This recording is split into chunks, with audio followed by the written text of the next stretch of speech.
আওয়ামী লীগ মনে করছে যে যেই নেতৃত্বের অধীনে এরকম ক্ষমতাচ্যুত বা এইরকম সংগ্রামের আপনার ভাষায় অবস্থায় গিয়ে পড়তে হলো আওয়ামী লীগকে, সেই নেতৃত্বে কোনো রকম পরিবর্তন না এনে বা সেই নেতৃত্ব বহাল থেকেই আপনারা এই সংগ্রাম সফল করতে পারবেন? আর দেখেন, একটা কথা আমি আপনাকে বলি, আপনি হয়তোবা জানবেন। এটা যেহেতু সাংগঠনিক বিষয় এবং আমি যেহেতু বাংলাদেশ আওয়ামী লীগের আমার কোনো সদস্য পদ নেই, আমি একজন অনুরাগী সমর্থক মাত্র, বাট আমি ইনভলভড এই রাজনীতির সাথে খুবই ওতপ্রোতভাবে, নানানভাবে। সেই জায়গা থেকে একটা কথা বলতে পারি যে মাননীয় প্রধানমন্ত্রী কিন্তু নির্দেশ দিয়েছেন যে আওয়ামী লীগ অঙ্গ সংগঠন যারা আছে তাদের কমিটিগুলো দিয়ে দেওয়ার জন্য। যখনই কমিটিগুলোর কথা আসছে তখন কিন্তু নেতৃত্বের পরিবর্তনের ব্যাপারটা আসছে।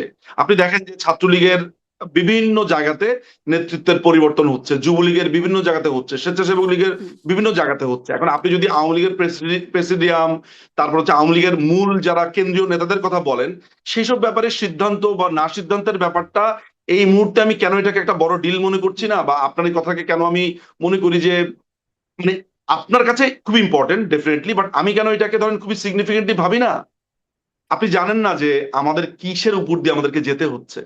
আমরা যখন দেখি যে আমাদের একটা ছেলে জয় বাংলা বলেছে, তাকে জবাই করে ফেলা হয়েছে।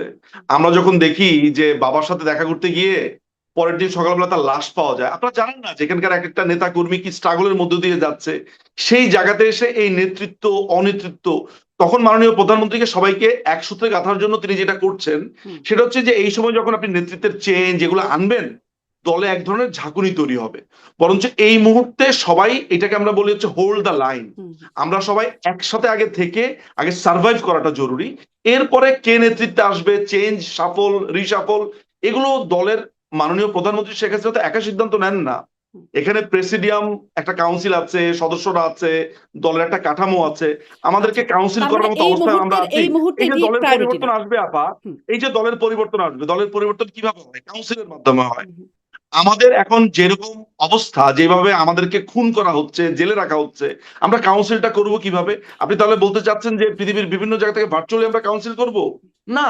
এবার আমাদের ভার্চুয়ালি যদি দল এখন চালাচ্ছে। কাউন্সিল করার আমরা সুযোগ পাই, মানে আমরা যদি কাউন্সিল করার সুযোগ পাই, নিশ্চিতভাবে মাননীয় প্রধানমন্ত্রী নিশ্চয়ই কোনো না কোনো ভাবে এমন কোনো সিদ্ধান্ত নেবে যেটা সেটা আপনি জি, দেখেননি। একদম সো আমাদের স্পষ্ট ব্যারিস্টার আপনাকে নজরুল একটা জিনিস মজুমদার বুঝতে স্পষ্ট। হবে। হ্যাঁ, মানে হ্যাঁ, এই মুহূর্তে যেহেতু ভার্চুয়ালি দল চালাচ্ছেন ফলে এই প্রশ্নটা করছিলাম। তবে বুঝলাম যে এটি এই মুহূর্তে আসলে প্রায়োরিটির মধ্যে নাই আপনাদের বা আওয়ামী ভার্চুয়ালি লীগের। আমরা দল চালাচ্ছি এই কথাটাও ঠিক না। রাজপথে আমাদের ছেলেপেলেরা মিছিল করছে, চেষ্টা করছে। আমাদের নেতারা ঘোষণা দিয়ে মিছিল করেছে গাজীপুরে।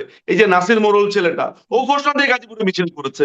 আমাদের বিভিন্ন জায়গাতে হচ্ছে না। হ্যাঁ, ভার্চুয়াল জগতে একটা বড় অংশ জুড়ে আমরা কথা বলছি, লিখছি, বলছি, কিন্তু আমাদের ব্যক্তিগত আমাদেরকে ব্যান করে দেওয়া হয়েছে। আপনি যে কথাটা বলছেন, এই দলকাটা থেকে আপনার কথা মতো এর একটা সরকার, এরা আমাদেরকে ব্যান করেছে, সেই কথাও বলেন। আমরা তো এগুলোকে উজ্জ হুম, করে হুম। আমরা না মিছিল সেটি তো করছি, বাস্তবতা। আমরা কথা আপনাদেরকে বলছি, আমরা গ্রেফতার হচ্ছি, জি, আপনাদের তাই না? দলকে নিষিদ্ধ করা হয়েছে। কিন্তু তো দলের সুতরাং সাধারণ শুধু সম্পাদক ভার্চুয়াল বলাটা ঠিক হবে না আর কি। মানে দল পরিচালনা, দলের নেতৃত্বে যারা আছেন ভার্চুয়ালি তো দিচ্ছেন। শেখ হাসিনা ভার্চুয়ালি কথা বলছেন। না, না, আপনারা ভার্চুয়ালি দলের শুনছেন। নেতৃত্বে আছেন তিনি। না, না, তিনি যেহেতু একটি নিরাপদ স্থানে হুম, রয়েছেন, বাংলাদেশের সশস্ত্র বাহিনী যেহেতু তাকে নিরাপদ স্থানে রেখেছেন, এনেছেন, হুম। তিনি সেখান থেকে কথা বলছেন, ওই তার অবস্থানে। কিন্তু আপনি অন্যান্য নেতাদের কথা চিন্তা করেন, মানে আমি যদি তারা ১ অনেকেই নাম্বার রাস্তায় ব্যক্তি নামছে, শেখ কথা হাসিনা, ২ বলছে। নাম্বার ব্যক্তি ওবায়দুল কাদের বা তারপরে যারা আছেন প্রেসিডিয়াম সদস্য থেকে শুরু করে উপদেষ্টা পরিষদের নানা মানে যেই কি বলে এটাকে চেইন অফ কমান্ড একটা যেটা বলি। সংকটপূর্ণ, আমরা তো একটা সংকটপূর্ণ অবস্থার মধ্য দিয়ে যাচ্ছি। তো তো ভার্চুয়ালি এটা স্বীকার নিয়ে করতে তো আমি অসুবিধা ডিনাই কি? করছি মানে না। না, ভার্চুয়ালি না, সেটা এটা নিয়ে তো আমি ডিনাই করছি না। কিন্তু আপনি যেভাবে বলছেন তাতে মনে হচ্ছে যে আমরা মনে হয় অনলাইনে বসে বসে ফেসবুকে দেশ চালাচ্ছি। আমি তো জানি আপনি কোথায় কোনটা ইঙ্গিত করে কথা বলেন। এই জন্যই আমি কথাটা বলছি, না। তা নাহলে তো আমি বলতাম দেশ না। তো আপনারা চালাচ্ছেন না, আপনাদের আপনি রাজনীতিটা ইঙ্গিত চালাচ্ছেন। করছেন, আমি ইঙ্গিতের জবাব হ্যাঁ, দিচ্ছি। আপনি যদি আমাকে ওটা ইঙ্গিত না করতেন, না আপনি আমি তো আমি দেখেন, আপনারা তো দেশ শুনেন, চালাচ্ছেনই না। আপনারা তো রাজনীতি চালাচ্ছেন আপনাদের। কোনটা এবং কোনটা সিরিয়াস তা তো আমি বুঝি। আপনি যদি আমাকে ফোরন কেটে বলেন হ্যাঁ ভার্চুয়ালি তো আপনারা করছেন, আমি তো বুঝতে পারছি যে আপনি আমাকে খোঁচা দেওয়ার জন্য বলছেন। আপনি যখন আমাকে খোঁচা দেওয়ার জন্য বলবেন, আমি আপনাকে পাল্টা জবাব দিবই। আপনি এটা খোঁচা দেওয়ার উদ্দেশ্য নিয়ে না বলতেন, আমি একটা কথাও বলতাম হুম, না। হুম। না আমি আসলেই খোঁচা দেওয়ার উদ্দেশ্যে বলি নাই। আমি বলতে চেয়েছি অবশ্যই ভার্চুয়ালি আপনি মানে বলেছেন, আপনি খুব ভালো ভার্চুয়ালি। করেই জানেন আচ্ছা বলেছেন। ঠিক আছে যদি আপনার তাই মনে হয়।